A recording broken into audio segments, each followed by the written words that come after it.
வந்து பார்த்தீங்க அப்படின்னா மகாலட்சுமியோட சொரூபமாக விளங்கக்கூடிய கல்லுப்பு. கல்லுப்பு நம்ம வீட்டில் எப்பொழுதுமே வந்து நிறைவாக வந்துட்டு இருக்கணும். பொதுவாக வெள்ளிக்கிழமை என்று கல்லுப்பு வாங்குவது மிகவுமே வந்து சிறப்பு.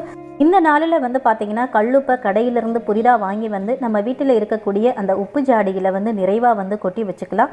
இதனால் வந்து பார்த்தீங்கன்னா நம்ம வீட்டில் செல்வமானது பன்மடங்கு பெருகும் அப்படின்றது நம்பிக்கையாகவே வந்துட்டு இருந்து வருது. அடுத்ததாக நம்ம வீட்டில் நிறைவாக இருக்கக்கூடிய ஒரு பொருள் வந்து பார்த்தீங்கன்னா சர்க்கரை, இல்லைன்னா வந்து வெல்லம். சர்க்கரையை காட்டிலும் வெல்லத்தை வந்து நம்ம எப்போதுமே வீட்டில் நிறைவாக வந்து வச்சுருந்தோம் அப்படின்னா செல்வ சேர்க்கை ஏற்படும் அப்படின்னும், இனிக்க செய்யும் இந்த வெல்லம் வந்து இந்த நாளில் நாம் வாங்கி வச்சுக்கிறது அப்படின்றது மிக மிக வந்து சிறப்பு. அதனால் வெல்லம் வந்து பார்த்திங்க அப்படின்னா வீட்டில் எப்பொழுதும் நிறைவாக வந்துட்டு இருக்கணும்.